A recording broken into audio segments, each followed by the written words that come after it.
You see, here is the sea, Mr. Sanders, so calm and apparently unchanging, and yet it is part of my new conception about the nature of the world. At this same sea, many times in the past history of our Earth has rolled over the surfaces of the land masses, sweeping away all life and vegetation, and eventually returning again to its former bed. This is the part of the biblical theory of the flood and the theory of people of other races. Oh yes, this actual event, the last one, is recorded in all the sacred scriptures of all the old civilizations, from the Hindus to the Bible. Mr. Foster, before we go on with that, you've made a number of predictions, scientific predictions, which you claim have come true.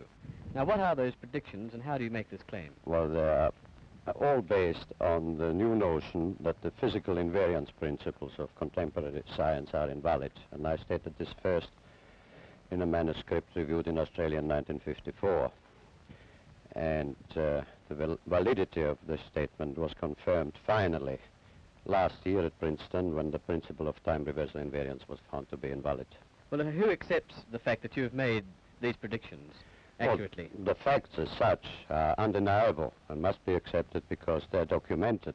And it was accepted as such at Oxford, at the Tasmanian University, and also at the National University.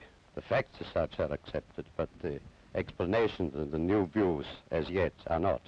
Do you mean to say that you reject all the basic principles of science established since Aristotle's day? No, it does not mean that. I state and maintain that those concepts and interpretations of science, which are still based today on Aristotelian logic, have a certain purpose, but that is defined by a statement as that a spade is a spade or a fine chisel is a fine chisel. But these concepts are inadequate for a complete understanding of the real nature of the world. How is it possible, Mr. Foster, that you as an individual can work out these theories when all the other established scientists have computers and all the money of governments behind them, and yet they apparently can't? Well, I do not claim at all that it is due to my own intellect or to my own penetration. I have been deeply interested from early youth in the real nature of the world, and I held my own views and ideas.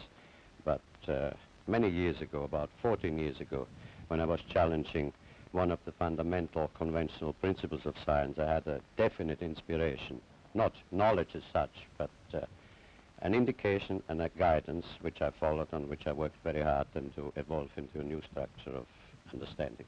Inspirations are related to thoughts of genius. Do you think or consider yourself to be a genius? No. I consider myself to be an ordinary, humble person who wants to serve mankind with what man has striven for from the beginning of consciousness, with truth and understanding of the world. Well, now, one thing, you have a theory about the moon, and we expect to be able to get observable facts about the moon fairly soon. What is your theory? Well, it is by now rather more than a theory. 10 or 11 years ago, I stated to various scientists that the moon is not a piece of rock, but it is a plasma phenomenon, cosmic plasma, and that this fact will eventually be confirmed. I made certain predictions which were already confirmed in 1958, and the situation now is coming close to a complete confirmation. What will be the result if you're proved to be correct in your theories? The result will be profound and decisive, because it will give proof that a complete reinvestigation of the laws of nature is necessary. Because if the moon is a plasma, no man will ever land on it. The soft landing attempts will all fail. That means that the mass of the moon is less, far less, than is currently assumed. It's in a different state of energy, and it has far less mass. That means there is no more explanation for the tides. If the moon, for example, had only 1,000th part of its current mass, then the tides would only be 2 inches high under conventional theories instead of sometimes 14 feet.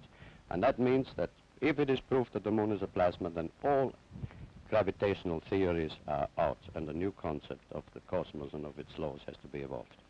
Aren't you being a bit adventurous, though, because you know that we're going to be able to test out your theories on the moon fairly soon?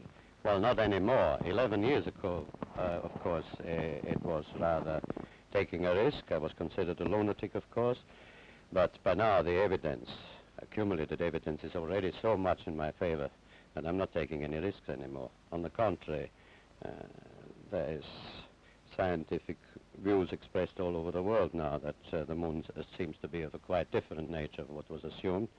But the Americans and Russians are thinking of landing men on it. Well, that will never happen. Not on the moon. On Mars, on Venus, on other planets, yes, but the moon is definitely, as I assert, a plasma. Isn't there a slight contradiction? You mentioned the moon and the tides, Mr. Foster, and at the earlier part of the interview you talked about the tides sweeping over the Earth. Well, there is no contradiction there, because once the moon is proven not to be a piece of rock, but something of far less mass, and the gravitational theories are out and discarded, new concepts have to be involved which will show that the lawfulness of nature in the cosmos is identical to that in a hydrogen atom or in atomic processes. And when this is understood and worked out in full, it will be found that the physical processes of the Earth are quite different in geophysics of what is present assumed, and that lawfully in certain periods, mostly during the ice ages, which occur every 200 million years, and there is a reason for that, the axis of the Earth suddenly tilts over. And when this happens, then you get the floods of the Bible, which were recorded before. The tides, the ordinary everyday tides, have an explanation, even if the moon had almost no mass at all, because they are field effects. They're induced by cosmic pressures which exist in the field of our solar system. What's the benefit to mankind in your theories? Well, the first one, and the most important I would briefly put down, is this. I think it is a new conception about the nature of the cosmic world and about the nature and the veracity of consciousness, conscience, of morality. At present, we have a glaring contradiction in the assertions of fundamental science. Scientists assert that they are completely uninhibited in their pursuit of truth, that they're completely uninhibited in their pronouncements, and that they produce for mankind, out of their knowledge or understanding, means which man can use according to his moral nature. So if the scientist produces a television set or a jet motor car, or a hydrogen bomb, it is up to the common man then to use it in a manner which he finds according to his human nature.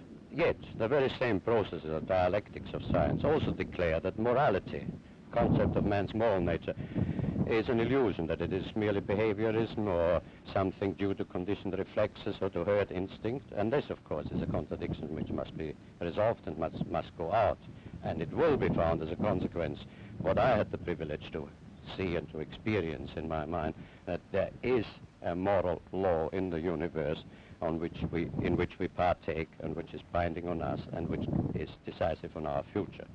Now, in the practical aspects, when it is understood that the geophysical laws are quite different and that this tipping over of the Earth axis has occurred often, suddenly in the past, and will occur again, if the new view is elaborated, and I will not live long enough anymore to do that, it will be understood that the speed of light is not a universal constant, as it is now the foundation of science, that it is changeable, and that perhaps 50 years before the next change of axis, there will be an increase in the speed of light.